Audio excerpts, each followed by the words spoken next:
Hello and welcome back to Normal Island Live. It's been a while since I've been on. I am joined today by Mr. Curtis Daly. How are you doing, Curtis?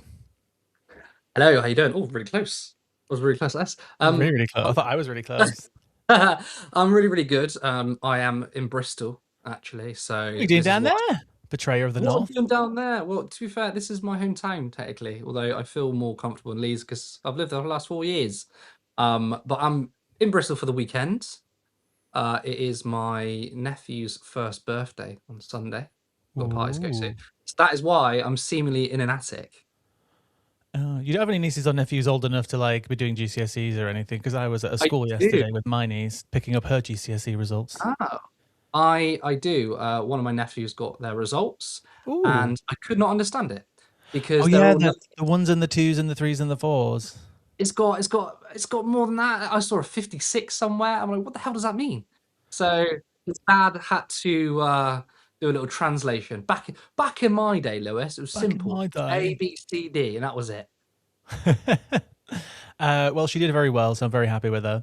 It's weird how schools still smell. I literally have not been in a high school since I was in high school, and it's weird how they still smell the I think it's same. weird that you call it high school. A lot of more and more Oh, Brits are going it's an academy. secondary school. That's the real name. Whatever.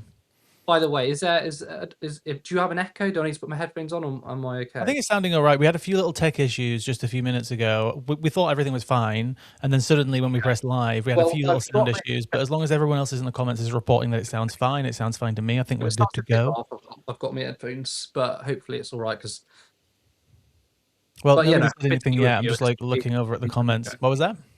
I said I'm very glad to be your guest today. Yeah, well, let's get into the first story because it's actually a big one. But overall, today we are going to be covering the fact that Farage probably has more investigations coming. The Barclay Five won't be sentenced as terrorist, and the UK puts out a very weak joint statement on Israeli settlers and some more stuff around Israel-UK relations. Now, just remember, you can help us grow by visiting turnleftmedia.co.uk/support to help fund our work or by becoming a YouTube member. Now, on to the first story. You guys all know that I've not been on the show in a while, but since I was last on the show, it's when around the time the investigations into Farage started coming out about dark money and reform donors doing some very shady things. And I thought I wanted to kind of step back and go over a lot of the things that have come out over the last couple of months, simply because I think there's actually too much information out there for people to actually understand the scale and scope of the investigations and allegations that are facing reform members in the senior leadership team, to Farage, to donors like Christopher Harborn, to George Cottrell, who is he a donor? Does he work for Reform? It's not actually technically very clear. But we'll jump off of this story first. So Bridget Phillipson, the Labour MP and minister, she has written to the Gambling Commission watchdog asking it to look into claims Tether.bet and FizPay operated without a license in relation to the ongoing investigations into Nigel Farage's inner circle allegedly running this allegedly illegal gambling website linked to the cryptocurrency Tether, which should be familiar to people who know Christopher Harborn. He has an 11% share in the cryptocurrency Tether, worth somewhere in the region of 20 to 30 billion pounds. Now, what annoyed me about the headline that The Guardian just had up is that they put on there it was an investigation into reform donors. And this is what kind of sparked me to kind of do a full explanation against everything that is being alleged right now against reform, the inner circle, the senior leadership team, because it's inaccurate. It's not just about the reform donors who are alleged to have been part of this Tether.bet illegal gambling syndicate.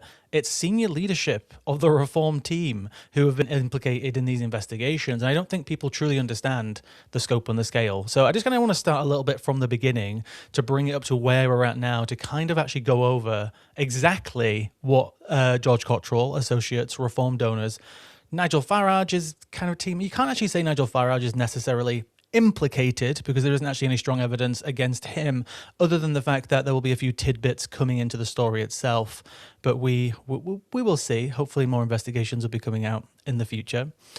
Now, I want to start back with obviously George Cottrell. So he's the center of all of this. So, around 2010, 2014, I just want to go through George Cottrell's early background. I'm going to be talking about stories that have only just come out, but doing them in a timeline that's in order of when these things allegedly happened. So around circa 2012, 2013, Cottrell enters City Finance. The Byland Times reported that Hong Kong Yong, a businessman and fellow gambler, introduced Cottrell into the Macmillan Woods corporate finance network under the alleged identity Oscar. That'll be Oscar Druitt. He had an entire other Swiss passport. This has barely been spoken about. Now, that introduction led Cottrell to being hired as a consultant by Murtash Azami, who ran the Macmillan Woods linked firm Maxim. Azami later became the treasurer of the Brexit Party and the Reform Party in 2019, making this an early connection between George Cottrell and someone who would later oversee the party's finances. Now, Cottrell has reportedly used several different names and identities. Reporting and official court documents have linked him to the name George Cottrell. Oscar Druitt, this apparently is a childhood friend that his identity allegedly was used.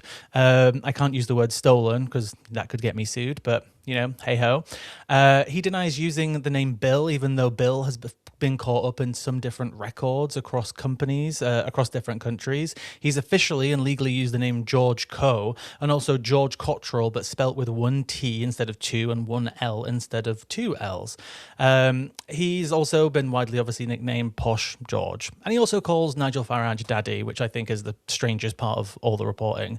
Now, Russian links exist around the wider finance network. The Byline Times later traced Russian business connections through Macmillan Woods, including previous work for Look Oil, which is a Russian oil company. This relationship was established back in 2014, 2016.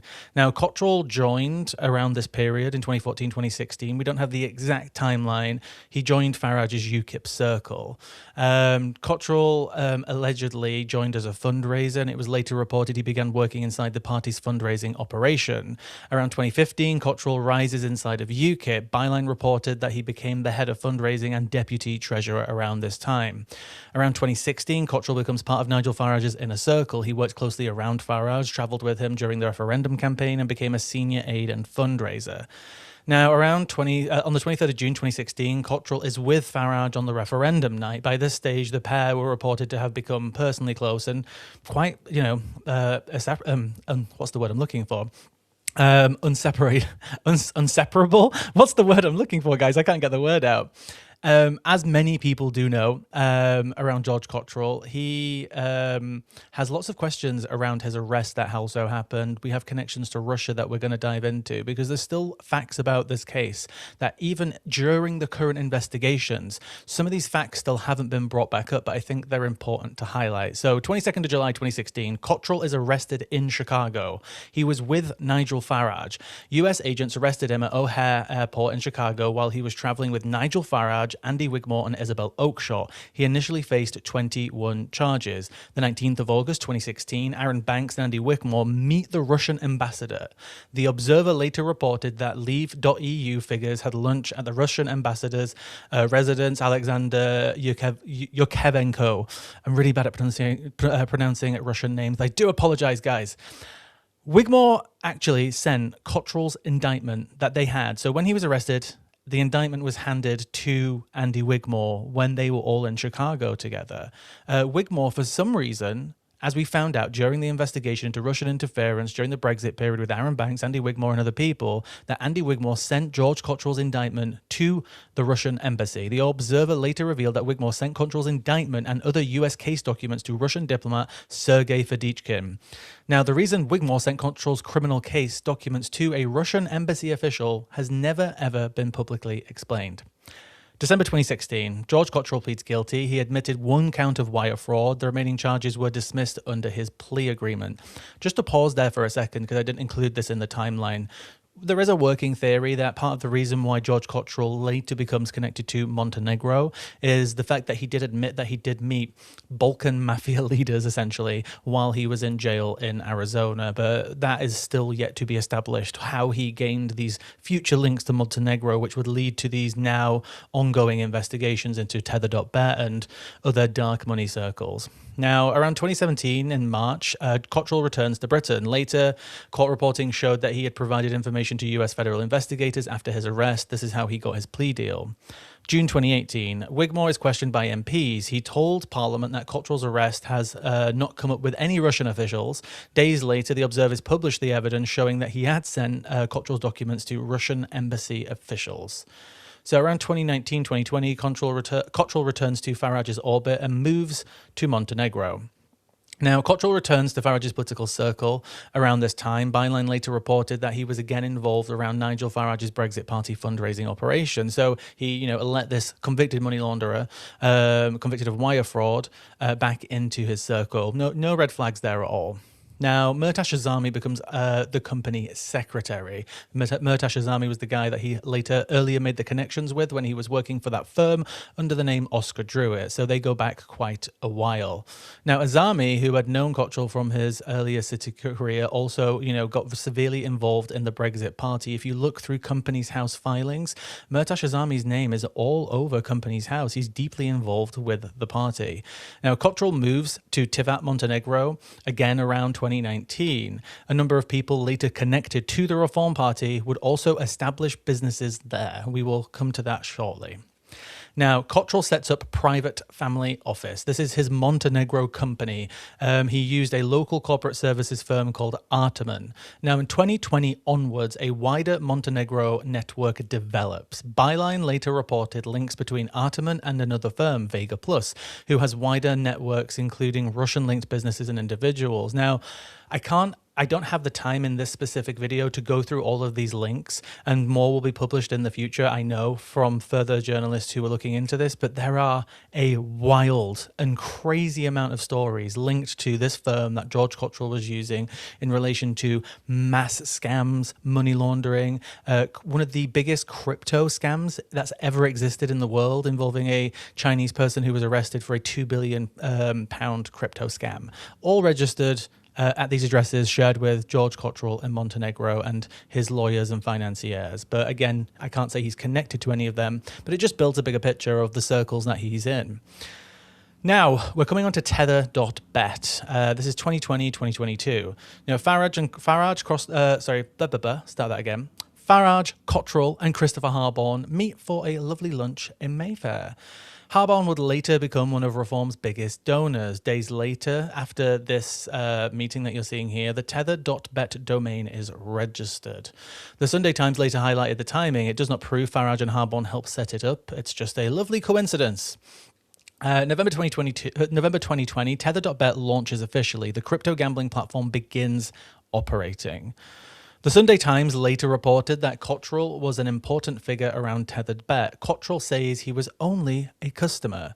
On the 22nd of September 2021, Cottrell's accountant makes another Montenegro investment. Byline reported that Arteman invested in a company majority owned by Mileta Ojdankic. Sorry, guys, bad at pronouncing those names. He was later indicted over alleged drug trafficking and money laundering. And again, there are more and more stories around this period and around this timeline of people connected to this financial firm who just keep getting caught up in lots of illegal activity, often related to money laundering, cryptocurrency.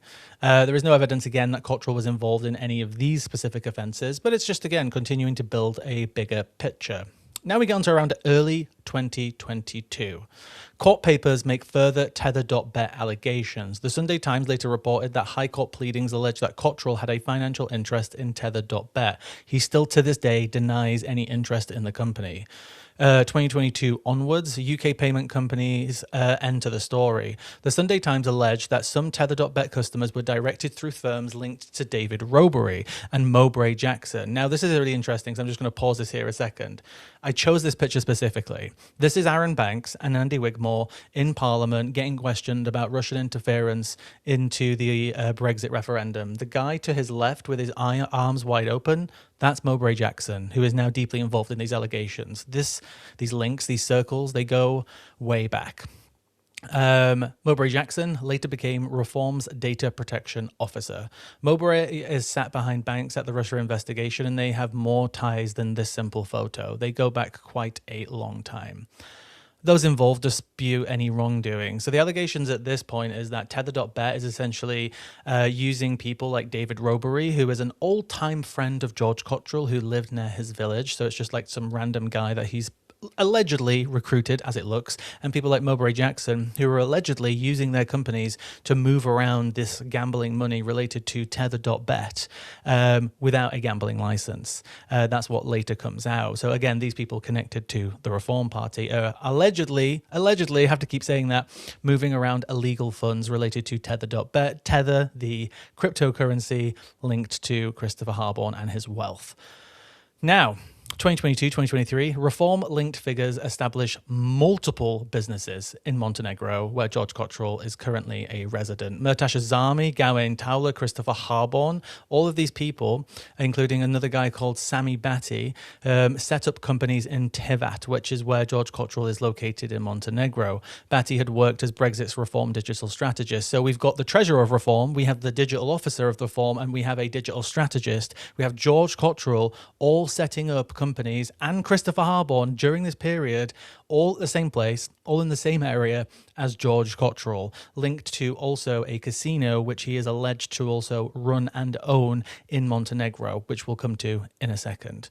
Now, Murtash Asami sets up Maxim Enterprise in Tivat. Gawain Towler establishes a Tivat business in May 2023. Towler was a long-time Farage Brexit Party reform communications figure. And of course, then we have the 26th of May, 2023, Christopher Harborne establishes Longevity Biotech Systems in Tivat. As we know, Harborne is a major donor to the Reform Party and responsible for Nigel Farage's £5 million personal gift. Now, why this matters is because Open Democracy and Byline later showed that several of these businesses used overlapping addresses, accountants, or corporate services and infrastructures. That does not by itself prove that they were doing any wrongdoing or even necessarily part of the operation. We have to say that for legal purposes. 2023. This is where more allegations come out from Montenegro officials, politicians. A crypto ATM is publicly linked to Cottrell. Montenegro's finance minister specifically said that a machine in Tivat at a casino connected to George Cottrell and his financial network was found at this address. It was an illegal ATM. It was unregistered. Cottrell's lawyer said that it actually belonged to Hong Kong Young. That is the guy that we brought up at the very beginning, the guy who George Cottrell first worked for when he moved to the city and started working there, the guy who allowed him to work for his company using a false identity, a fake identity, a stolen identity. Allegedly. No charge against Cottrell has followed related to the ATM, and as far as we know, no charges have followed relating to him using these false identities. 2023, Cottrell is continued to be accused by Montenegro officials of funding the party Europe Now, also known as the PES party.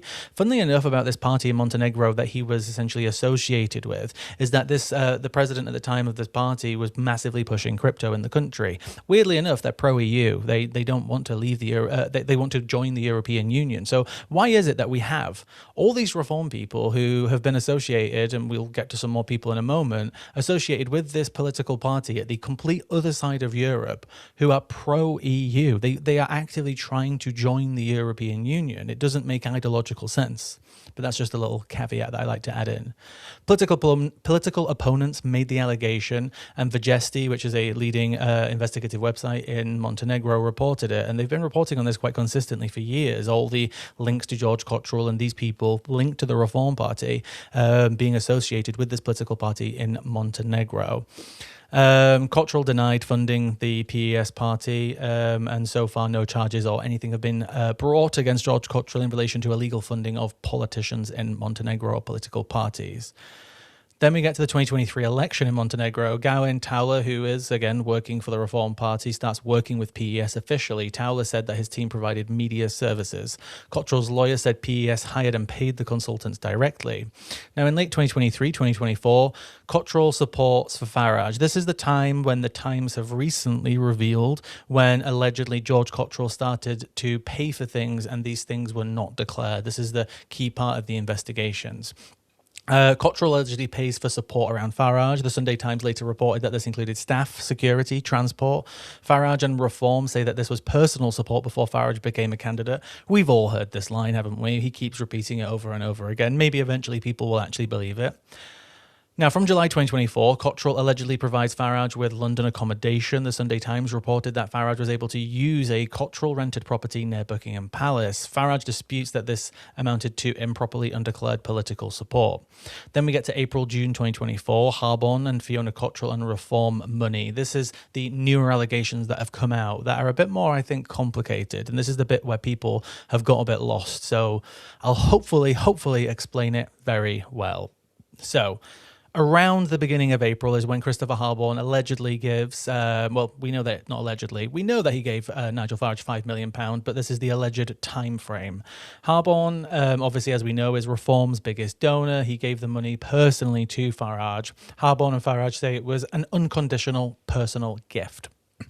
And then we're getting on to May 2024. So this is retroactive reporting. The £5 million is reportedly flagged to the National Crime Agency. The Guardian later reported that bankers filed a suspicious activity report, or SAR, as it's shortened to, concerning the transaction. This is because, and again, this is something else that's been missed, is that this billionaire, this guy who's allegedly worth upwards of at least 20 to 30 billion dollars, pounds, whichever currency you want to put it in, allegedly gave Farage this money in a series of transactions, which again raises suspicions, right? If this guy is so rich, why is it not easy just to send over the money in one big go? He sent it in a series of transactions, according to the reporting. A SAR in itself is not evidence of a crime. May 2024, George Cottrell reportedly transfers money to his mother, Fiona Cottrell. The Guardian later reported that the transfers of £318,000 and $328,000 shortly afterwards, because he used different companies around the world using different currencies, cryptocurrencies and service providers to move this money around, so the currency kind of changes throughout the story. Shortly afterwards, Fiona gives a Reform £500,000 directly. So this is where things may get confusing. We will see. So the Electoral Commission records show that it was two donations of £250,000. George says the money given to his mother became hers and her political donations were her own decision. Like we're going to believe that. Early June 2024, George reportedly sends Fiona another $1.4 million. 10th of June 2024, Fiona sends about just slightly over £1 million to Britain Means Business. Britain Means Business, or BMB, was controlled by Richard Tice. He is the only controller of that company. He is in full control, and the business is not managed by anybody else but him, according to Companies House records. Now, around the 10th to 12th of June, BMB sends £500,000 of that money to Reform. So we've got Fiona Cottrell sending money to Richard Tice's business, who then sends £500,000 to Reform. It made two separate donations of £250,000 to Reform through its business. The public record therefore named BMB as the donor rather than Fiona Cottrell. The Guardian stressed that this was not in itself illegal. June 2024, the transaction is reportedly flagged. The Guardian reported that the bank has filed a suspicious activity report. The Guardian also reported that the NCA sought to help from financial institutions in Australia, the intelligence agency, and various other bodies that are linked to, anti-money laundering systems and so on. Now, December 2024 to February 2025, George Cottrell and Richard Tice. So we have Cottrell sends £78,000 to Richard Tice's company. The money went to T-Sun Investments. That's a company wholly owned by Richard Tice. Tice says it was an ordinary commercial bridging loan. The same day, Tice's company sends around £92,000 towards a Dubai property. The Guardian later reported that bankers considered the timing worth examining. There is no proof that Cottrell's £78,000 funded the property purchase. We don't know what the money was for. That is just the timeline. Lots of money moving around these people. And again, at the center of it all, a convicted money launderer.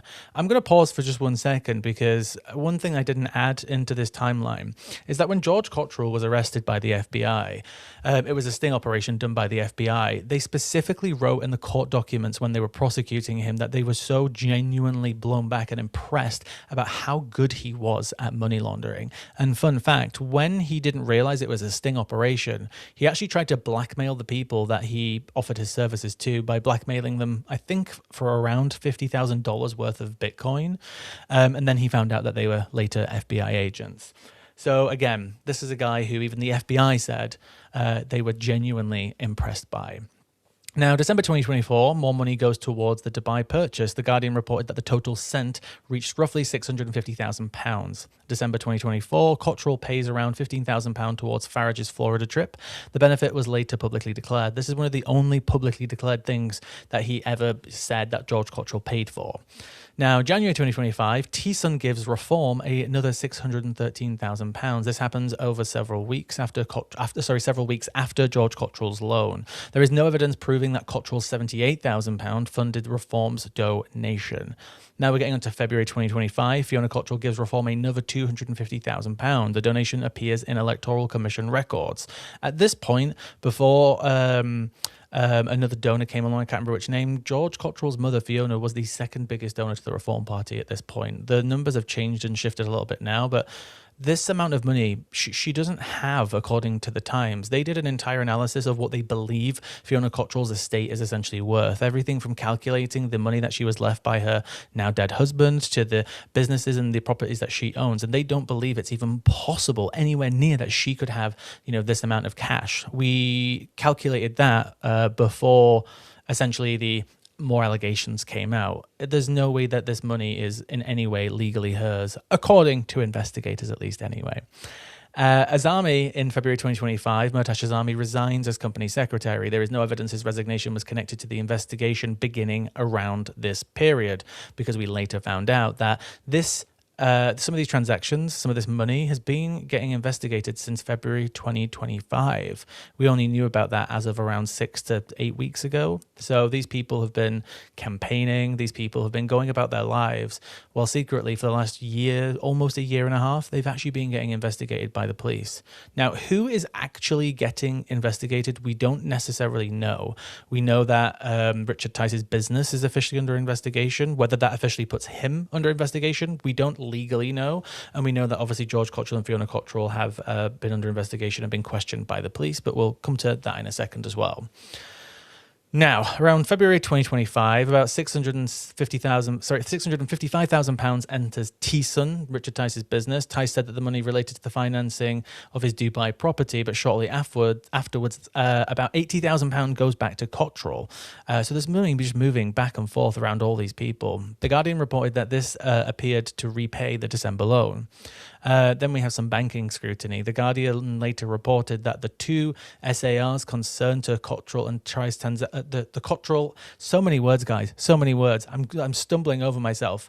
They reported that the two SARs concerned the Cottrell Tice transaction sequence is part of the ongoing investigation in relation to the police investigation. And again, I know some of this is confusing. I'm almost like confusing and tripping over myself. I'm just trying to show the scope and the scale of like how deep and dark this has gone. And all of this is official public reporting. Now, 2025, 2026. Police and financial scrutiny. The police investigation officially began in February 2025 following the Electoral Commission referral. And this is again where it gets confusing. Some of the investigations that we've heard about over the last few months, some of them have gone from the SARS, the Suspicious Activity Reports, to the National Crime Agency, where investigations have begun. But we know that some of the investigations that have started have actually been triggered by the Electoral Commission themselves. They have sent the information to the Metropolitan Police. It's still a bit of grayness about which investigation is being carried out by which body. We don't actually have all the information. We just know that multiple bodies are now investigating people in Reform related to the Reform Party and donors to the Reform Party. So we know obviously the Metropolitan Police are involved, and they've opened an official investigation into political, donation and electoral offences. And again, this is separate to the NCA story that came from the banks. And then obviously at the start of the story, we were talking about the Gambling Commission, which Bridget Phillipson has asked for them to investigate the alleged illegal gambling that's been continuing.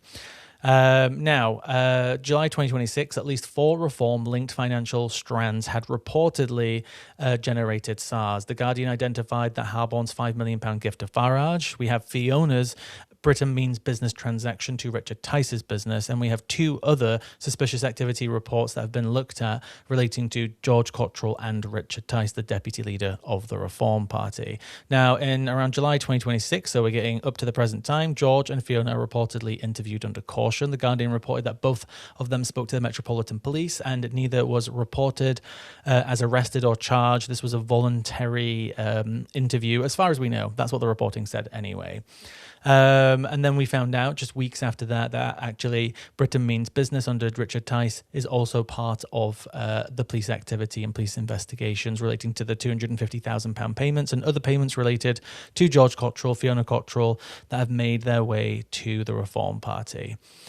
Now, 29th of July 2026, The Guardian reports the full George to Fiona figure. So the banking sources told the paper that George Cottrell transferred in total just slightly over $2 million. So it was $2,047,000 in total in a series of transactions. This is a lot of money. The Guardian said that each arrived roughly 24 to 72 hours before Fiona subsequently then made the political payments. This was not money that was just sitting in her account that she had for a while. She got the money and almost immediately moved it on. Now, George says that Fiona made her own decisions about donating to Reform. And just to quickly touch on Nick Candy, the Reform treasurer and billionaire, and George Cottrell, we also found out during these investigations that by July 2026, an estimated property worth an estimated £8.5 million in Chelsea, linked and owned by Nick Candy, had been transferred to George Cottrell. Reportedly, the paperwork said, not reportedly actually, I'm just using this from the reporting, I've seen the documents myself. The Sunday Times said that the property was transferred to George Cottrell at the big price of £0. Now, they responded saying that apparently the actual transaction of this property was done through his accounts and companies in, I think it was either Jersey or Guernsey. I get mixed up which. But apparently all that we can see on the land registry is that he paid £0 for it. A convicted money launderer received a home for £0. Nothing suspicious there, guys.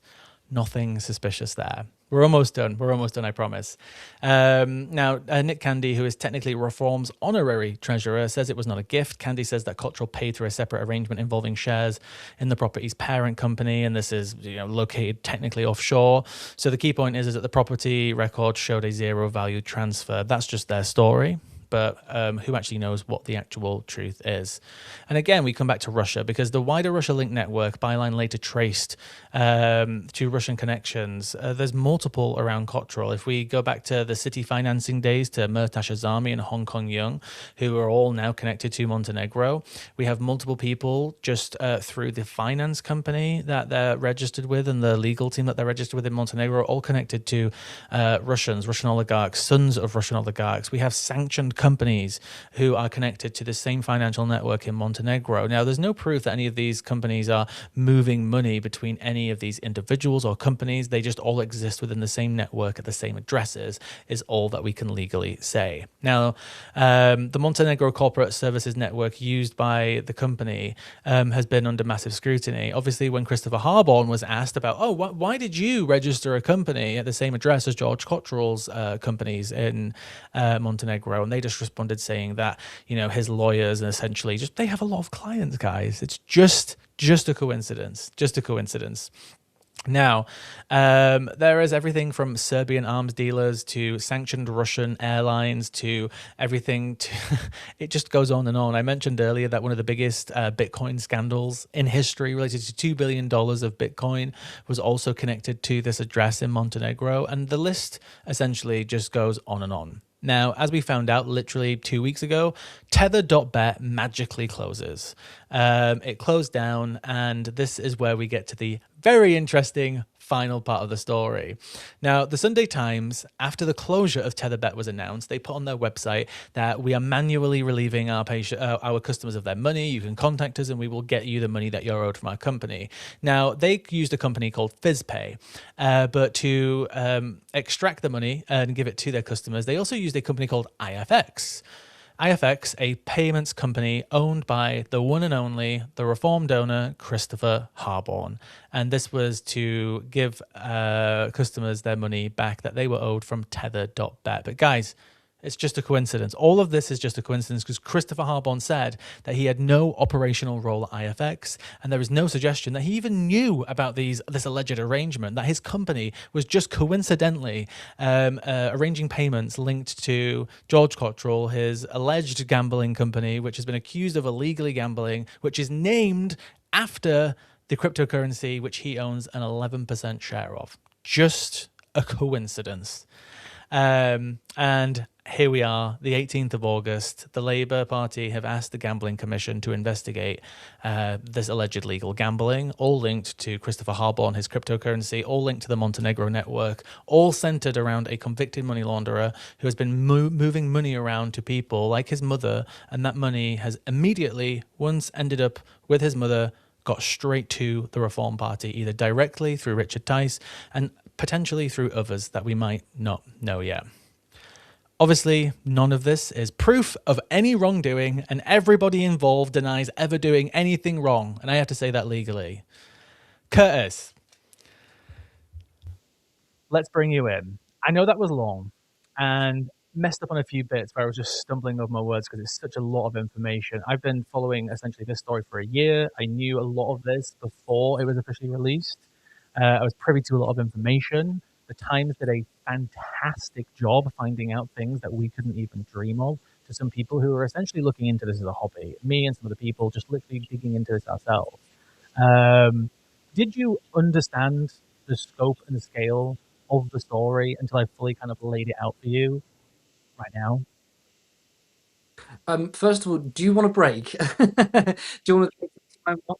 That was an incredibly long, in-depth piece of journalism. So please, hats off to Lewis there. He's been studying basically Christopher Harborn and George Cottrell for a long, long time. What you're hearing in the mainstream media, Lewis knew about this way beforehand, so you must appreciate that. Um, I will start off by saying there's lots of different strands and threads here because the important thing you said earlier is this isn't proof of any wrongdoing, and that's how many of these players, from Richard Tice to George Cottrell to Christopher Harborn, they can claim they've done nothing wrong because rather than this being a specific story about a specific thing, this is a years long project of so many different coincidences. But of course, when you have so many different coincidences, it does build a picture, and that's the long term picture. The frustrating thing is trying to nail one of these people on a specific thing, and that's very hard to do. I think George Cottrell, the recent information that came to light in the mainstream media about George Cottrell has been very difficult for Nigel Farage because George Cottrell is a convicted money launderer. When it comes to Christopher Harborn, he's just a billionaire. And I think that Nigel Farage actually, even though he doesn't like to talk about any of this, would rather talk about Christopher Harborn than George Cottrell because George Cottrell is, I mean, he's a convict. Talk about different strands, right? I mean, you mentioned IFX. IFX obviously is owned by Christopher Harborn. I mean, they did return the winnings, but also did deposits. And then the connection to George Cottrell as well. He was Tetherbet's biggest customer, but that's it. Now, there might not be any information or even any um, professional links between Cottrell and Christopher Harborn at that time, but these people would be rubbing shoulders. They would be setting up deals in the future, organizing in the future, and we may never find out about any specific connection between Tetherbets and George Cottrell. That might not happen, although, of course, being a journalist, you have to believe that no such thing as a coincidence. But again, like they might be rubbing shoulders. This might be these connections might be where they had backroom discussions to build something new. I mean, think of it as if we go as far back as before Brexit, a lot of this is, sort of comes from that. You had leave.eu, you had leave means leave, you had Britain means business. All these different groups invoke Richard Tice, Aaron Banks. And Aaron Banks is a funny figure, right? Because he isn't usually covered that much anymore. He was a big figure during the Brexit campaign, partly because he was happy to do public debates. He was on Question Time, for example. He was seen as the shadowy man, and now he's taken the back step, and now it's Christopher Harborn. But what I fear from the general populace is these are going to be individual instances with Nigel Farage. But as you've pointed out here, and to be honest, we've got to give credit to The Guardian, to The Times, and other mainstream outlets who have covered this. This is one long thread. Now, to address your original question, did I expect it to be as big as this? Um, I would say when I first heard about Christopher Harbin, the answer would be no. I would have been one of those people who thought, oh, it's just Nigel Farage taking money from a new player because Nigel Farage likes money. He is a grifter. He actually, it was revealed that he wanted the £5 million from Christopher Harbin to come back to politics because he said, I want £1 million per year if I'm going to come back to politics. And usually an MP's term is 5 years. So obviously the excuse of security and a reward for Brexit, they were lies, in my opinion. Rather, Nigel Farage didn't want to leave well-paying job to go into electoral politics again. So he did it for the money, despite him saying, I did this for a personal sacrifice to come back to politics. He did it for the money, and he was well rewarded for it. But yes, when you dive into it, and it goes as far back as Brexit, it goes as far back as UKIP. Then yes, I'm absolutely surprised that this is well, surprised is the wrong word because I'm not surprised, but I myself didn't realise the long connection.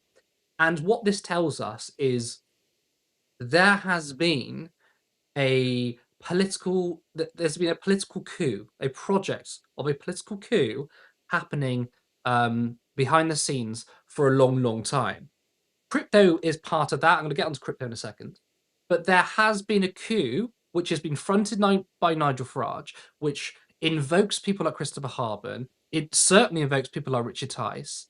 And that they want to have a political revolution. Now, one might say, what political revolution does the Reform Party and these oligarchs present? Because we do live in a global capitalist system, specifically neoliberal capitalism. Surely, the wealthiest are enjoying the system as it is. So anything the wealthy do under reform isn't going to be a political revolution. It's continuing the same. I say yes and also no, because I think that there is another coup happening, which is to take even more power away from liberal democracy. And now liberal democracy, I think, is failing. There are so many failing structures under this liberal democracy that we supposedly live in. But I think they want to go even further. And that is where cryptocurrency comes in. You would have heard probably in the news that the Labour Party are looking at ways to regulate cryptocurrency in terms of political donations. Your standard political donation does have some subject to regulation. You have to declare it, for example, and it's the thing that Nigel Farage is going through right now. When it comes to crypto, is slightly different, and that's part of this political revolution. The reason why you've got the oligarchs pushing cryptocurrency is because it's an unregulated currency. It is another avenue to take even more power away from the ordinary person and our democratic institutions to the billionaire class, and Reform is there to do that. I think this project has been going on for a long, long time. It's failed multiple times. You've got UKIP, again, you've got Leave Means Leave, you've got Leave.eu, all these different outlets. You've got something called Grassroots Out, which was another Brexit campaign. It was supposed to be non-partisan, so they tried to reach all political parties. That turned into the grassroots movement, which brought Grassroots Out, I think Leave.eu, and the Brexit Party under one umbrella, to have this massive political revolution where the oligarchs have even more power. And finally, they have found the outfit of Reform, which is finally getting some traction. And they've been leading in the polls, for example. Now, of course, the last year, Reform have, I think, struggled a little bit. I think Nigel Farage was embarrassed at the Clacton by-election despite winning. And the Labour Party has retaken the first place in the polling. But I think Reform is their most successful outlet of these billionaires, of these shadowy oligarchs. But to talk about the government for a second, because I mentioned about them wanting to do regulation on political donations on crypto, you have to wonder how seriously this Labour government are going to take political donations, because it was recently revealed that Andy Burnham took £350,000 just before he became an MP, and obviously you have to declare it a year before, right? And The money, guess where some of that money came from? £20,000 came from Gary Lubner, and Gary Lubner is the biggest donor to Labour Together. He also took another £20,000 from um, Think Labour, and Think Labour used to be Labour Together. So essentially, you've got Andy Burnham taking lots of money from the Starmerites, and these people certainly do not care about shadowy oligarchs and political donations. So whilst the story is mostly focusing on reform here and George Cottrell and Richard Tice and Nigel Farage and Christopher Harburn, you do ultimately have to question this current government and whether they will take money in politics seriously. I am very, very glad that, yes, they want to regulate cryptocurrency and regulate political donations by way of cryptocurrency. Fine, but regular cash payments, if you will, isn't highly regulated enough. There's still too much money in politics. Oh, we're back. We're on the split screen. There we go. To go back to one of the first points that you made about Aaron Banks, it's actually yet to be determined whether he's involved or not. It came out last week, or was it the week before, that he was hiring private investigators to investigate Gabriel Pogrund at the Times, and essentially anyone else involved in this. So why would he do that? Well, I mean, they would do. There's some links to Australia and his brother and some firms that may be intertwined, but yet to be determined, Curtis. Yet to be determined. But They use lawfare as well to silence critics, because a lot of yeah, people with money and power, even if they know they're in the wrong, they're going to do it to intimidate. Now, I don't think Gabriel Pogrom is going to be intimidated. He does work for the Times. It's a big organization. yeah. But that is a tactic that many of them used, and I'm not surprised that they're doing that. I know that Aaron Banks, in certain situations, we don't have the facts, but I think it's interesting. I've got a note here. Back in 2016, when George Cottrell was arrested, there were some documents that were, I suppose, were leaked, that talked about how Banks was questioned alongside Andy Wigmore. The Yeah. fact that the EU and the Russian embassy had potential contracts and links. So obviously, we know about the story of the former Welsh Reform Party leader was. Well, he's a convicted traitor, took money from Russia, now is in prison. We did hear about whispers about Aaron Banks and Russia back in 2016. But we do have names like Andy Wigmore invoked in this, that there is questions about Russia too. Of course, Russia, which gets falsely painted as a communist or socialist society, in fact, it is the Russian state is kind of what I think a lot of oligarchs want the West to look like, which is a complete oligarchy. Now, I think that But they the all want US. to be on top. Say again. But instead of it being shared out by one guy, they're all fighting for the top position, I think. Right, but the point is to get rid of liberal democracy. Now, this may sound like I'm defending liberal democracy. I'm not. I'm a socialist. I have many problems with liberal democracy, but of course there are some good regulations and laws within liberal democracy to limit the power of the oligarchy. My criticism of liberal democracy is that it doesn't go further. But I do think that these oligarchs, these current oligarchs, would love the US and the UK to look like Russia, to have a lack of a democratic state, and there is complete free reign on their activity. And I think that's why you do have links to Russia, because game recognizes game, right? Russia is not a socialist or communist society. It is a state in which it protects the wealthy and powerful. Now, again, we have that because that exists under liberal democracy. But I would rather liberal democracy than a Russian state, for example, the oligarchy that they live in. Well, I'm actually going to bring it back to something else, which hopefully you'll make sense of as soon as I mention it. But when we talk about Epstein and Bannon, right, from the Epstein files, it's still not widely reported on and understood that in his last 4-5 years, his entire life was about crypto. I don't want to take anything away from any victims of sexual violence, whether they were actual children or whether they were even just still young women who were trafficked. But the big theme for me, at least in the last 5-6 years of his life, life is that he was doing everything that he possibly could to be the king of the crypto market globally. Like we're talking about, he was communicating with the day the Mongolian president came into power in like 2018, like the chief of staff emailed Epstein thanking him for his help, and his reply was, "Let's talk about crypto in Mongolia." Mongolia. That's how far this guy was going. He was in the UAE, he was in Qatar, obviously America. He was all over the world trying to push crypto. Him and Steve Bannon have emails where they're talking about their $100 billion crypto fund that they have in Bitcoin and what they're going to do with it and how they're going to move it into politics. And we know that, and this connects to Harbaugh, this connects to Nigel Farage and Boris Johnson, is that we know that Steve Bannon, while communicating with Epstein, was meeting with Boris Johnson, Nigel Farage, and other people and key players around the Theresa May Brexit tumultuous period, right? And we now know that part of the allegations against Nigel Farage and Boris Johnson with the 2019 Brexit Party deal, where they stood down MPs, allegedly, according to the former, what was Ben Habib's official role, like deputy chairman or whatever official place that he had within the Reform Party. He alleges that he believes the money that Christopher Harbaugh gave, £1 million to Boris Johnson, £1 million to Farage, that's separate from the £5 million, was to make this deal. And what is it that Christopher Harbaugh wants? He wants to be crypto king. If you actually understand, and again, I could have spent another half an hour talking about this, there is so much information out there regarding the largest shareholder of Tether, an Italian guy, can't remember his full name, Massimo something, and Christopher Harbaugh, who may be the second biggest shareholder of Tether, we don't actually know, basically doing these influence campaigns. Tether are trying to influence the White House right now. Like literally right now, they're trying to push loads of crypto stuff. You've got Christopher Harbaugh in the UK. It reminds me of that Steve Bannon Epstein period that I read, and I was the first person to report on that period of like the Theresa May kind of interference campaign, and everything around it was crypto, crypto, crypto. And it ties back to what you're saying about oligarchy.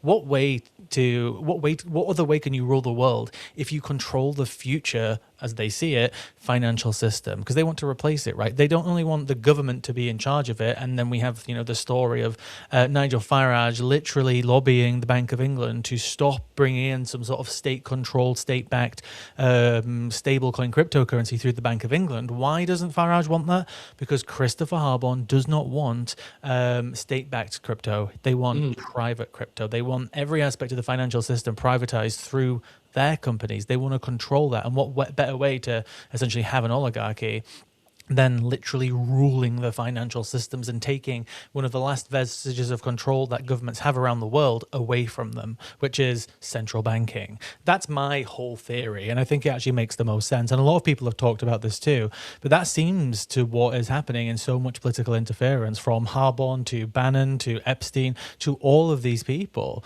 and we're all just getting torn apart across it. Think about how much our democracy has been affected, our system, our institutions have been affected by people like, whether it's Nigel Farage, whether it's people like Epstein or Bannon and these types of people. They've done so much damage that, people would say confidently that people from Bannon to Donald Trump are mostly responsible for the kind of like far-right movement that we're in. They were the spark, they were the catalyst to where we are now. And when you actually look through and interpret it through the lens of crypto, they were fighting over who's controlling the future financial systems. That's how I see it. But maybe a reductionist for you, but it seems to be a big part of it. I think this is because this is precisely what I was talking about when I said it's a coup and it's a political revolution. And people might think, well, they're not changing the mode of production. It's still capitalism, absolutely. But you can have, I believe, coups within capitalism. And one of those is transitioning to cryptocurrency. Because, of course, they don't want to deal with regulated money. At the moment, money does go through central banks. It's controlled by states. Who was the most powerful institution of money in the world? Well, first of all, the strongest currency is the dollar. Therefore, it's the Federal Reserve. They can literally control everything. So, of course, if you're the US states, dollar is king. And when it comes to these crypto billionaires and crypto oligarchs, they want a complete disentanglement of money and regulation and money in states. Very hard to deal with existing money. In fact, you probably can't do that unless you completely abolish states, right? Which gets into anarcho-capitalist societies, which is kind of what they're calling for. Create your new kind of currency, and that's cryptocurrency. And it's the oligarchs. Those are the people that are distributing the money. Those are the people who are in control of the money supply. And then they push this idea onto libertarian groups and freedom groups who say the government are the authoritarian people in society. And um, you need to stand with somehow billionaires against the state. And it feeds into this anti-establishment narrative that Reform and Nigel Farage want to push, which is that I worry that we're losing the narrative. The left are losing the narrative of what the establishment is. Now, I would say the political establishment is the financial and political elite. That includes the billionaires, the oligarchs, but it also includes the politicians that serve them, like Nigel Farage. And what the right wing are doing is saying, no, the political establishment is the states, and actually, the billionaires, they're anti-establishment. They've gone their own way. They've made their own money, and it's the big government that wants to control everything. Right. And when they push that narrative, that means they can create political organizations which basically try and remove the state from life, from society. And then they can create this basically anarcho-capitalist feudalist society. Why do these oligarchs fund far-right movements across the world? Because far-right movements,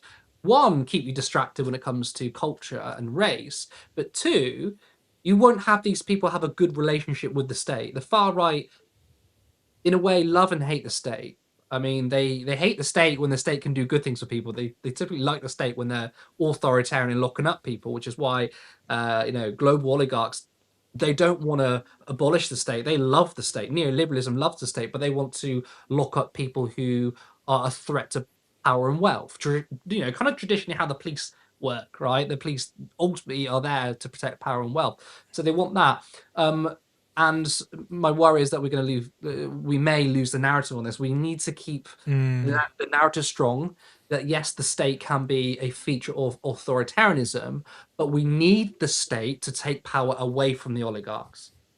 Yeah, we absolutely do. We will have to move on to the next stories in a moment, but I just want to say this. What is frustrating me the most is that after diving into the Epstein files for so long, diving into stories like this when it comes to political interference related to crypto, how is there no book about this? How is there no Netflix documentary? The scale and scope of political interference in the world related to cryptocurrency is like nothing I have ever seen, especially if you look through the Epstein files through that specific lens. It is wild. And the fact that it still hasn't been widely reported on by anyone, there's been the odd article here and there, but nothing comprehensive, nothing large. It is absolutely frustrating me. And maybe I can look back at these clips in a few years and when somebody finally does it and finally puts it out there, what is actually happening behind the scenes, I can feel a bit like I saw this all coming. I talked about this years ago, but it's still absolutely dazzling to me, literally, that nobody is really talking about this crypto interference that is happening across the globe and has been happening seemingly for 10 years. But we will move on to the next stories. We're going to do a two-part related to Israel, Palestine, UK, a bit of drama between the countries, and some sad stories in relation to it, as you can't avoid them when we're talking about this topic. So from today, we have 5 Palestine Action activists who vandalized a Barclays branch known as the Barclay Five. They love coming up with these names. This happened in Burnley. They will not be they will not be sentenced as terrorists, a judge has ruled. Again, dubbed the Barclay Five, we've got Brendan O'Hagan, who is 28, Amanda Kelly, 31, Mira Atkinsar, 31, Mohammed Malik, and Alma Yanev, age 70, were all found guilty in June of causing damage exceeding £200,000 after breaking windows and throwing red paint at a branch of Barclays Bank in Lancashire in August 2024. Now, the group targeted the site in protest at Barclays because it held shares in the Israeli weapons company Elbit Systems. Judge Altham, the recorder of Preston, ruled on Friday that while the damage was substantial, it was not that of the size of other attacks or against a sensitive property such as an arms company, as has happened in previous Palestine Action incidents. And thus did not meet the high threshold for a terrorist sentencing. Now, all 5 will still be sentenced next month for criminal damage, but will face a shorter jail term as a result of the ruling. Now, of course, it's good for the activists that they're not being pushed down as terrorists. We'll come to this when I bring Curtis back in a few minutes, because this is maybe kind of the angle of the story in relation to Andy Burnham, Labour, Palestine Action. But things are obviously currently escalating escalating as well in the West Bank. So we don't know if we're going to see even more protest groups taking action soon, because things are just getting worse every single day. I want to bring up this clip from Emily Thornberry on Sky News earlier today to tell her thoughts about what she said in relation to what is happening in the West Bank. I trust you have seen the reporting, of course. I know you're fully across this issue. What's the call here? Are we trying to stop all goods coming in from the occupied territories? Basically, yes. I mean, the international community have agreed that the Palestinians are going nowhere, the Israelis are going nowhere. There need to be two territories, two countries, so that they can live side by side. And what's known as the West Bank is the part that the international community have pretty much unanimously agreed is the area that should be for the Palestinians. And we have a far-right government in Israel which is doing its best to try to extinguish the hope of a Palestinian state by building as many Israeli settlements on that area as possible. And they're about to cut the whole of the West Bank in half. But there is also a level of settler violence which is just the worst we've ever seen. So that tens of thousands of Israelis, of Palestinians are being displaced, either by the Israeli army or by settler violence. I think there's about 6,000 people have been displaced since the year 2000, but also over 1,000 Palestinians have been killed since 2000, and there have been no prosecutions. I mean, there is no control. I've been there myself, and one of the most disturbing things I heard was of a little girl who was a Palestinian who was living on the West Bank, who was approached by settlers who just whispered in her ear and said, "Unless your family moves, your daddy is going to be killed." And then the child completely freaks out and is insisting that they leave. But it is Palestinian land. We have to do something about this. Okay. A year ago, my committee said that we should stop selling goods. Yep. We should stop allowing the sale of goods from the West Bank in Britain. And the government has yet to do anything about that.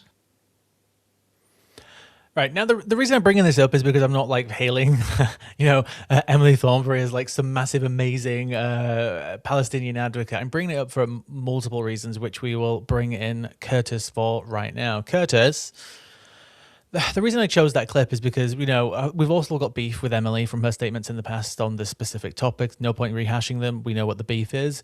Yeah, she's been consistent on this for a little while now. But firstly, it's obviously not enough. Like, people have been calling for, not buying stuff from the West Bank and occupied territories for decades, right? So it's almost like they're asking now for them to do what we wanted them to do decades ago. We have a new government in power. We might be getting a new government in Israel, and it feels like, to me, like the foundations are almost being laid a little bit to be kind of like, blaming everything on just this far right government. I think it was Vicky who said just now in the chat as well, like, Emily, this is happening for a while. So it's a bit of gaslighting, isn't it? Like, oh, it's just getting bad now, guys. What do you think about this idea of, some people are pushing this concept a little bit more, punishing Israel a little bit more, but almost they're going to just try and make Netanyahu and his coalition a bit of a scapegoat to try and kind of maybe give Israel a bit of a new image, maybe if they get a new government? I just want to quickly comment about the Barclays Five. I'm very happy that they haven't been convicted as terrorists, but that sentence in of itself kind of sounds crazy, right? I mean, it shouldn't even be in the conversation. Smashing up Barclays windows, it's, that and terrorism should not be in the same conversation. I wish I could say that was the case, but it's not actually. Apparently, a judge was looking at trying to find a terrorism connection there. And more interestingly about that is that neither the jury or the activists knew that a judge was potentially angling for a terrorist conviction until after the verdict, which is insane to me. I feel like the jury and the activists should have known that that was a potential prosecution there. But yes, they haven't been convicted as terrorists. Obviously, when we compare that to the Filton Six, they were. I suspect that the reason why they were, or the courts managed to convict them as terrorists, because there was violence involved, and two, they went to Elbit Systems. Now, I think the British state and Israel are a bit more tolerable if you're smashing up banks, because the reason why they targeted Barclays is because there was a financial connection between Barclays and Israel, or Israeli weaponry, or weaponry that was sent to Israel, right? But going for Elbit systems, the weapons themselves, I felt like the British state and wanted to send a message in that. Of course, the Filton Six being convicted as terrorists is absolutely ridiculous. There was one member, I think, of the Barclays Five that was a member of Palestine Action, but they couldn't use that against them because the trial began before PA was prescribed. So that's what I want to say about the Barclay Five. Again, I'm very happy that they've been convicted as terrorists, but again, it's crazy that we're even having that discussion. They shouldn't be. Terrorists for standing against genocide, apparently, but supporting genocide, you're just defending the state of Israel. I wonder if Keir Starmer, if he was still Prime Minister, would they have written this letter? Because there was obviously that joint letter about condemning settler violence. Having said that, this letter isn't exactly significant. This is the thing, right? The Liberals are willing to call out settler violence, but they don't attack the system they operate in, right? When we look at Emily Thornberry, people like Emily Thornberry are entirely consistent in calling out settler violence, and I think they pat themselves on the back because they say, "Oh no, like we're not giving a blank check to Israel. Look at what the settlers are doing." And it's like, yeah, but that's the only thing you're consistent in. You're consistent in something that's very specific, which is we want sanctions on a specific company in a specific area in a specific settler project. But by the way, Israel was still free to commit genocide. I think no, that's not good enough, right? You need to call out the entire system. It should be blanket sanctions on Israel. I just actually want to jump in, Curtis, because this is why I was actually how I was gonna tie these two stories together. I've jumped from the Barclay Five, we're talking about the Filton Five, all the way to coming onto the statements to what Emily Thornberry's saying is that I'm not going to take this government, the UK government, seriously until they stop calling it settler violence and start calling it what it is. It's terrorism. We still need to adjust the language around this, I think. And I was looking at the data today on this, which is like very simple data, like which organizations around the world are committing the most terrorist attacks. I can't remember which ones their name. Like ISIS was one of the top ones, like top 3. And if we actually considered what settlers are doing, even though they might not be under one simple umbrella, it is terrorism. And there is a precedent for this in actually Israeli law. Earlier this year, a young Israeli settler, now actually technically you can legally say this, young Israeli terrorist, was finally found guilty for killing a woman called Aisha Al-Rabi in 2018. He threw rocks off of a bridge, killed her while she was in the car with her family, right? And it took a few years and under a slightly less conservative government, but they actually managed to get it legally called terrorism. Now, if we consider the fact that they were throwing these massive rocks off of a bridge with their political ideology of this is our land, get these people out, it's a political attack, it's terrorism. If we were to take that definition, which they managed to win that one fight of getting that defined as terrorism, and actually apply that to most settler attacks, it's terrorism, and it's technically the biggest ongoing continuous terrorist attack in the world right now. It's actually bigger, if the numbers are to be believed, it's twice as big as the top 2 organizations in the world who are carrying out terrorist attacks around the world. It is terrorism. Until we get people like Emily Thornberry or Andy Burnham actually coming on and saying what is happening is terrorism, it is state-backed terrorism. These settlers are armed by the state, they are enabled by the state, they are coordinating with the state. They're fed, they're given political impunity. Almost none of them go to jail over what they do. That's when maybe I'll start taking them separately. But that then brings us back to the UK, where we're seeing stories about like, oh my God, they're not getting sentenced as terrorists. And it's like, we're discussing over here who should and shouldn't be getting sentenced as terrorists. And they're arguing about that here in the UK. And, you'll have some right-wing people saying today, oh, they should be going down as terrorists, yada, yada, yada. And we can't even fucking call what is happening in the West Bank terrorism when it literally meets the definition of terrorism, the strict definition of terrorism. They don't have to be part of a organization to be a terrorist. If you do something in the name of political ideology in an organized way, that's just terrorism in itself. And until people start calling it that from a political level, from the higher echelons, I'm not going to take any single fucking person seriously. And that's kind of like how I was marrying these stories together. Well, the the average person's idea of terrorism is a brown person holding an AK-47, typically a Muslim. Now, of course, that's a ridiculous idea of what terrorism is, but that's the way we've collectively defined it. So you will never hear people like Emily Thornberry or Andy Burnham call settlers terrorists. Now, it's not just the fact that settlers are terrorists. Everything that happens within Israel is terrorism because Israel is a terrorist state. That is just a fact.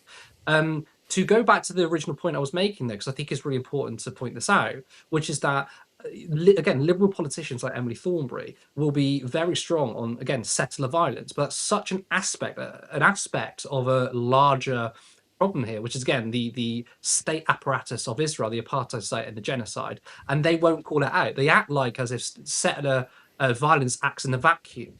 And the way they treat this issue, the way they talk about settler violence, but not the fact that the state broadly is committing violence, is, as you sort of alluded to earlier, is to make it about this particular government, this Netanyahu government, because they will criticize Israel, okay? The media will criticize Israel, liberals will criticize Israel, but they will not do it in a way which is meaningful, which is that they won't criticize the system. They will criticize a particular government. Oh, it's this particular far-right government who are really, really violent. It's like, no, the problem is that Israel was created in 1948, and it began off the backs of Palestinian blood because of the 1948 Nakba, right? So the entire existence of Israel has been murderous. It has blood on its hands. It wasn't a peaceful state, and then Netanyahu was elected, and then suddenly became all horrible.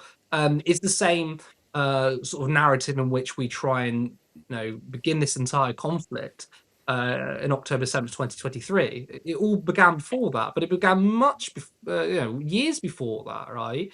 It began in 1948. So the way in which they'll only talk about settler violence is the way in which they'll talk about how October 7th was the beginning, the way in which they only talk about this particular government. And the reason why, ultimately, is because they still have this crazy idea of a two-state solution. And what they're doing is they're saying, well, this particular Netanyahu government threatens a two-state solution. Netanyahu is not threatening a two-state solution, okay? Israel is threatening a two-state solution because a two-state solution is impossible. Okay, let's just run through this logic for a second of two-state solution. Palestine gets a state. Then what? How does that end the violence? It doesn't, does it? All you're going to have is, okay, Palestine is now internationally recognized as a state, but you're still going to have Israel continue mass slaughter of the Palestinians. Do you think the fact that Palestine being a state would stop Israel? Did it stop them going into Lebanon? Did it stop them going to the Golan Heights? The idea that, now they have a legal backing, that suddenly the violence is going to stop. No, that's ridiculous. A two-state solution is not viable. And politicians, not just Emily Thornberry, not specifically targeting her, the entire political establishment who believes in a two-state solution are so wrong on this because you cannot end the violence. Ultimately, what has to happen is Israel needs to be completely dismantled. It needs to be abolished as a state, and you have a one-state solution in which Arabs, Jews, Israelis, whoever, live together peacefully. You're more likely to going to have peace under one state because you have to live together than just having a neighboring state in which Israel's going to continue to bombard the Palestinians. Also, quickly, finally, Tony Greenstein has been acquitted as being somehow encouraging people to support Hamas, which is good. I'm glad that Tony Greenstein has also been acquitted as a win for free speech there. In a states in the British context where free speech is continue being silenced, again, I point to the fact that old, lovely grannies are being locked up or at least threatened with 14 years imprisonment for holding up signs. We're going to stay on this topic, so we will come back to it, but I just want to finish off the next part of the story and we will continue. But we will have to rush through because we want to make sure we get to enough comments, my favourite part. So, as Curtis mentioned, yesterday we had a joint statement from the leaders of the United Kingdom, France, Germany, Italy, the Netherlands, Canada, Norway, Australia, New Zealand, Sweden, Belgium, Spain and Austria on the E1 West Bank settlement plan.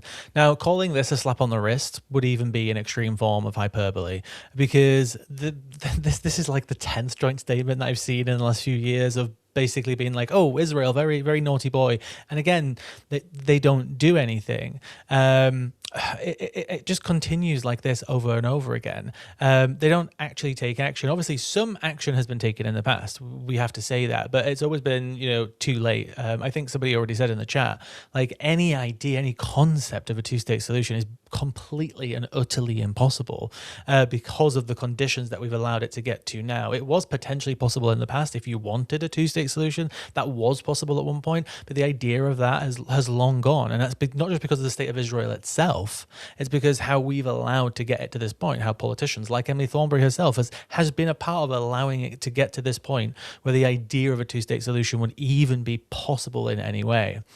And on top of that, we had more statements from the UK government released today. No, was it yesterday? Sorry, my little thing in front of me just I was trying to do it at the top of my head, guys, but my little thing just turned itself off. Just 1 second. Here we go. Apologies for that, guys. The UK government released another statement expressing annoyance at Israel closing the investigation into the World Central Kitchen massacre in April 2024, which was very controversial at the time and continues to be so. The family is still in the media every other month talking about this. It killed 7 people, including 3 British aid workers. More specifically, they were responding to this story from the Times of Israel, which was published 2 days ago. So they said that the Israeli military on Wednesday said criminal investigations would be opened into 2 prominent incidents of suspected war crimes by forces during the fighting against Hamas on the Gaza Strip in recent years, while 3 other high-profile cases would be closed. The incidents being investigated by the military police include the killing of 6-year-old Hind Rajab, along with 6 of her family members and 2 medics in Gaza City in January 2024, and the killing of 15 rescue workers in a convoy of ambulances and emergency vehicles in Rafah in March 2025. But meanwhile, here's the thing, the cases being closed included a deadly strike on a group of aid workers with the World Central Kitchen organization in the central Gaza Strip in April 2024. A strike on a building used by aid group Doctors Without Borders, also known as MSF, in Khan Yunis that killed 2 members in February 2024, and the deaths of another 2 MSF employees who were driving in a convoy in Gaza City in November 2023. So they're closing 3 highly controversial investigations with basically no information, no conclusion, nothing, just closed, gone, goodbye. But they're like, hey, we're opening up the investigation into Hind Rajab, who people have said online since the killing of Hind Rajab and her family. So people said she wasn't even real. Like, I'm sure if you guys know who I'm talking about, what's her name? Like that Zionist girl who always goes viral for being like the most disgusting human being on social media, who recently put out a video saying that she believes that Palestinians need to suffer more to learn their lesson. People like her said that Hind Rajab wasn't even real. And then we have obviously the continued investigation into the World Central Kitchen. This has been controversial in the UK media, obviously because 3 men died. I just want to refresh your memory on who these people were. Video played for a second then. The people who died, John Chapman, James Henderson, and James Kirby, they all died in these Israeli strikes. These were 3 former veterans in the UK. They were simply there just to be security in the Gaza Strip, just helping, Palestinians who were essentially, under siege, under war, under a genocide, help getting fed. And they were killed. There's been an ongoing campaign in the UK to try and get information that the UK government might have released about their deaths, because the UK planes that surveil Gaza that come from Cyprus were actually active that day, and the government will neither confirm or deny whether they have any information regarding the deaths of these 3 British men. And this has popped up in the media every few months continuously since then. And the statement, again, that they put out, the reason I'm not even reading it out is just because it's just like a bad boy statement. We're annoyed, you shouldn't be closing it. It's like there's just nothing to it. There's not even like emotion or anger. Andy Burnham's posting videos every day, making metaphors with bread and stuff like this. Make a video about this, Andy. Make a video, show your anger on camera. This is what people want to see when 3 British people have been killed. And I don't want to hold up these like 3 British guys as like some massive heroes, but it is important when we have literal people from the UK dying in Gaza and the government is not doing anything about it besides just writing another, in 2 days, angrily worded letter. It's very frustrating. Regarding the other investigation that they are opening, they're just going to close them. Obviously, we have Hind Rajab, but we also have the 15 aid workers who were killed. Now, everybody should remember this story specifically because it was massively in the news because of the leaked phone call that came out. This was the story when those aid workers were buried underground along with their ambulances. And when the full story came out, we had a IDF unit who essentially killed these aid workers, buried their bodies and ambulances in the sand. And then when the other aid workers were like, what's happened to these people? They sent more people out to investigate, sent more ambulances. And when they came, they also got killed. And then there was a story that came out that one of the people who was captured was a guy, a Palestinian, and his son. And they killed his father while he was in front of him and just tied up the young boy. And there was a phone call that was leaked outside of Gaza. To this day, we don't know how it got leaked, but it got leaked, if I remember correctly, to someone at the UN, literally of the phone call of a Palestinian aid worker inside of a vehicle as the IDF soldiers were approaching him, and they kill him. He's literally inside the vehicle when this happens. That is now being investigated, and I'm sure, guys, in 2 years they won't just close that investigation down like they've just closed down the other three. They're starting 2 new investigations, closing down 3 with no conclusion, and all we get is an angrily worded statement from the UK government, and I think the Australian government have released a statement too. Curtis, just on a continuation of this topic, do you think we're just going to see kind of, obviously you've got Emily Thornberry doing the clips then, and she has been actually talking about this for a while, and again, despite her past statements, whatever.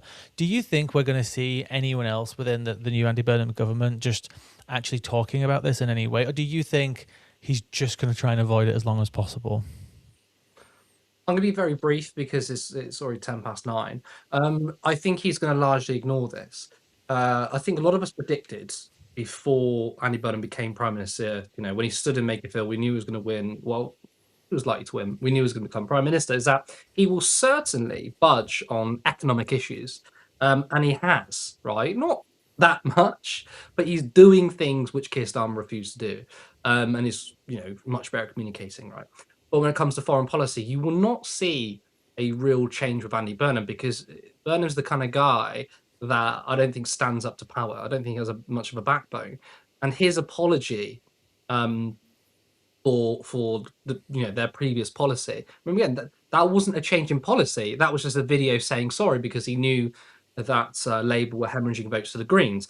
That apology, which was so milquetoast, even got criticism from the Jewish Chronicle. Obviously, they're a disgusting right-wing rag. They attacked him for that. So I can't imagine that he's going to, push even further on this. I think they're largely going to stay the same, try to ignore it, or continue maybe putting out certain statements of, vague condemnations.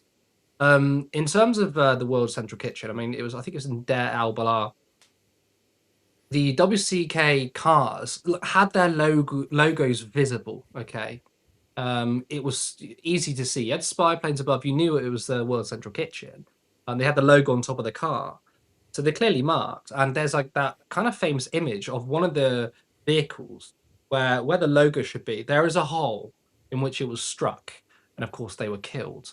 They were allowed to go into militarized zones to bring in aid, but Israel slaughtered them. In terms of the investigations, they do not matter. I mean, again, they announced the Hind Rajab investigation. I don't think it's fully concluded, but reports are saying that, okay, they have admitted that the IDF killed her, but that's it. They haven't said how or why. They haven't said their usual excuse, which is, oh, we were trying to fight terrorists and we accidentally killed this person. They have been caught out on a lie because they said the IDF were nowhere near that area, and now they've admitted, okay, yes, they did shoot the car, but that's about as far as it would go. They're not going to admit that there's some sort of rot in the IDF. They're just going to say it was an accident. In terms of the other investigations, they've been closed. So, of course, you're either going to get an excuse or these investigations closed, because when you mark your own homework, you're not going to be honest. So, of course, it's complete bullshit. It's all a lie, especially when you consider Ben Gavir's recent remarks. He said that he wanted a literal quota of innocent Palestinians being killed. So these investigations are completely nonsense. But Israel have lost the narrative war. We can all see for who they are. Now, I wish we could talk about this more. And by the way, I never actually realized when I did the first story and you guys came in, I forgot to mention, it felt like 10 minutes for me and it was 30 minutes. That was 40 minutes. But I'll be interested to hear what people think of this story and obviously the original big long story. So let's bring in the producer and go to the comments. Who's the producer today? Is she muted? She needs adding to the scene. Wait, hold on. Oh, sorry. No, you can't. Oh, there we sorry. go. Who is it? Oh, so it's Sarah. It's Allow. I said it's the best of the best. It's actually me. So don't fret, guys. Put your tissues away. I'm here. Okay, really great show. I'm conscious of time, so I'm going to sorry, my fault. Yeah, it was classic Lewis. Right, 25 minutes late, so technically right now it's actually only like the equivalent of 8:45 if we started at 7:30. Okay, jet lag and all that. I hear you. Just saying. Is Antifa Vegan Boy gave us 10 love memberships. Thank you so much. My favourite name. Thank you, Antifa Vegan Boy. Shadow Navo. My lords, here's my tribute. £10. Thank you so much. Thank you, Shadow. So let's just go just blitz through some of these. This is in terms of the first story, which got a lot of traction, actually. The biggest criminals in the country are the ones in seats, especially the pinstripe ones from actual Intrepid. And then Jacqueline said, because you continuously said allegedly, I'll be glad when the truth comes out and you won't have to keep adding allegedly. I sadly do. We're litigious.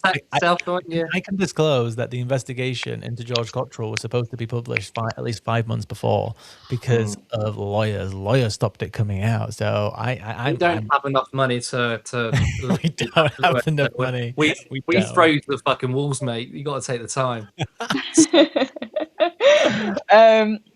And then Vicky did make a quite a funny joke. If someone wants to give me 5 million for quote unquote personal support, I'm not intending to run for any office. You could do it and not get in any trouble. Wink, wink. I'd get home and do nothing for 5 million quid. No, to be fair, I was good fun to put and turn left. So facts, trust me. I'd buy lots of properties and become a landlord. Joking. Oh, no. You guys know I'm joking. I couldn't even say that with a straight face.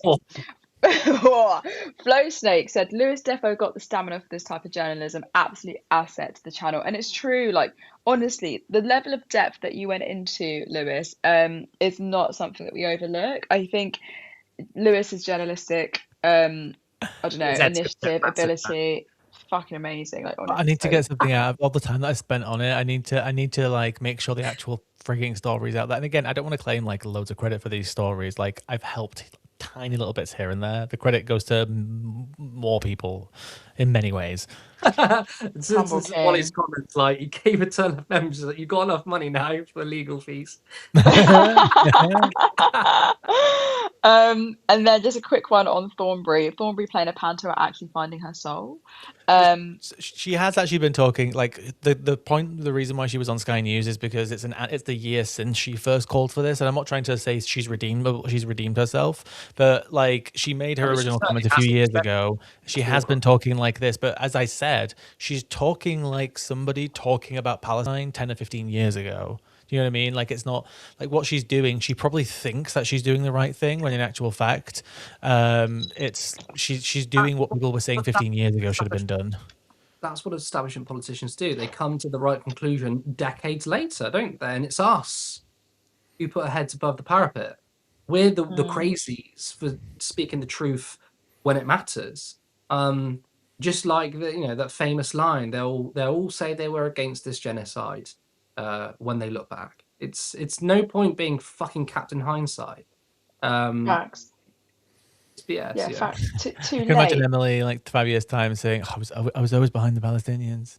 Oh yeah, I always said it was a tell. genocide. You fucking didn't, and we've got the receipts, we've got the video to prove it.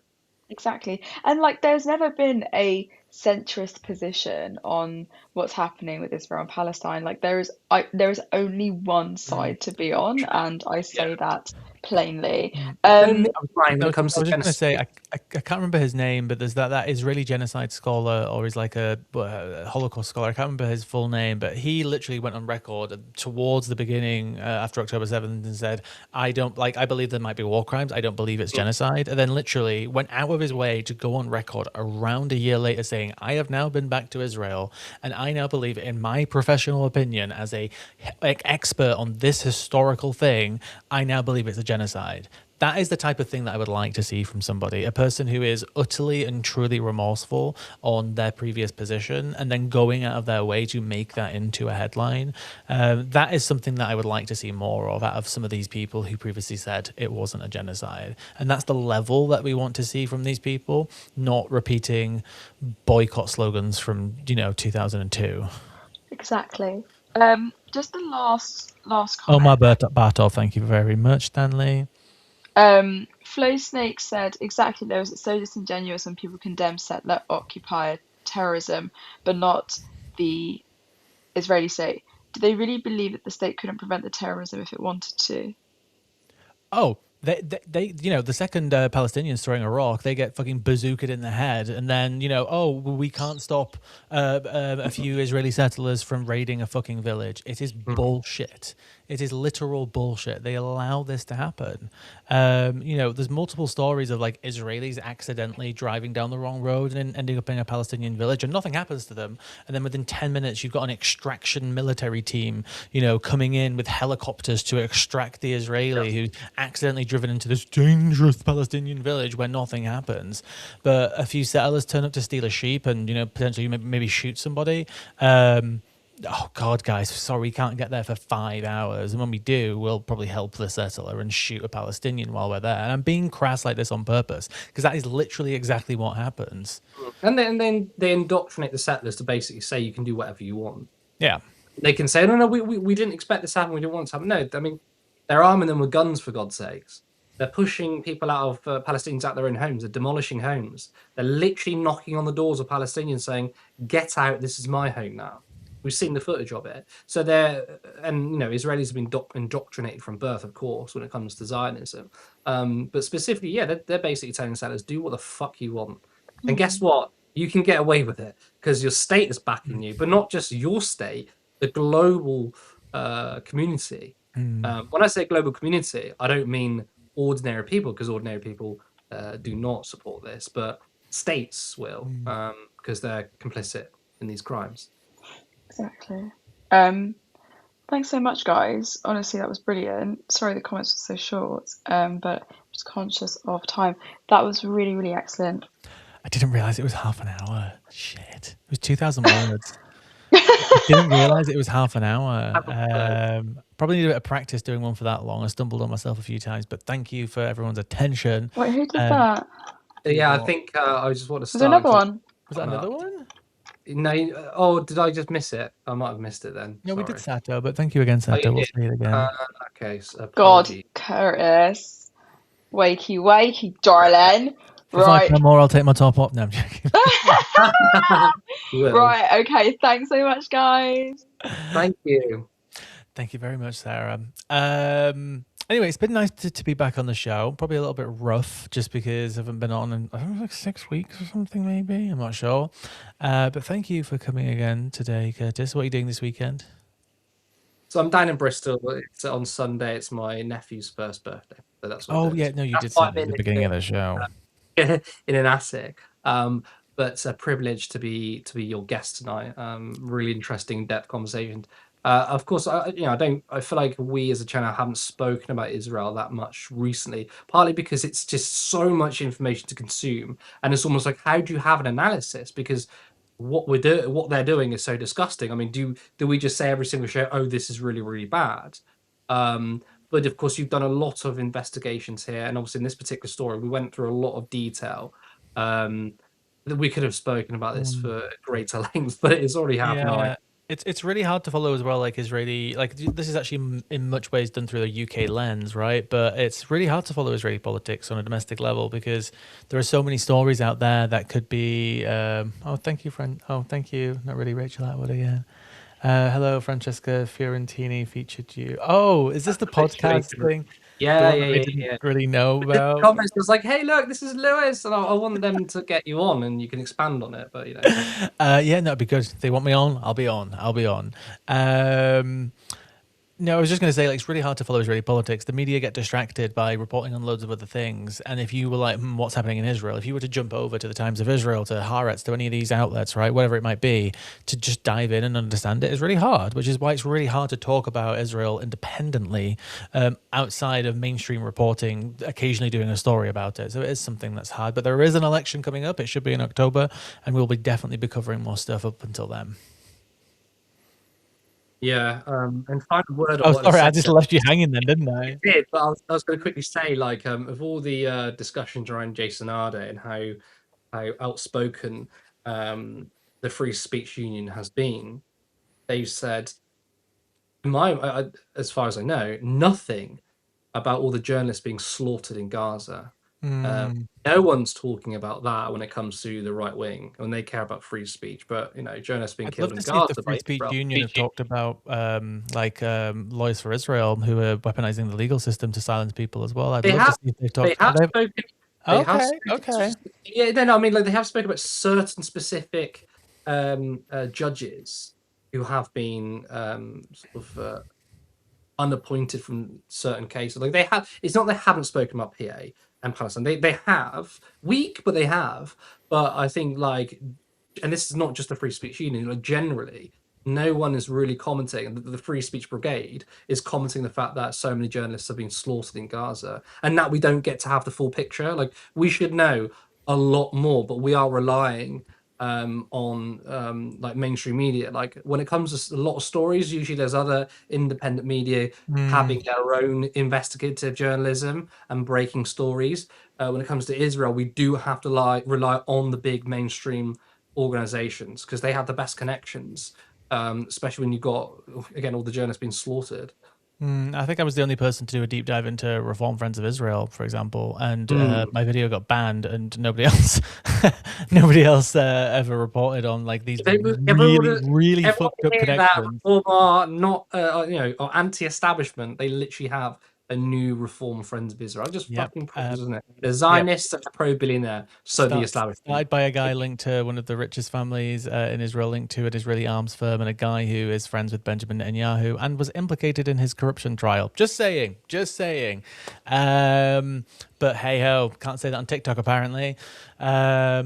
Anyway, we will leave it there because I could just go on and on. Thank you very much, Curtis. Thank you very much, Sarah, for producing. Thank you very much, everyone, for listening. Didn't realize that the video went on for 30 minutes at the beginning, but I hope people enjoyed the deep dive. There is so much more to that story. And if there's anything substantial that comes out to the Nigel Farage, George Cottrell saga, which is relevant because little tidbits are coming out here and there, I will do another big update, but we will see. But in the meantime, have a wonderful weekend. Happy Friday. And we will see you next week on Monday for another show. Thank you.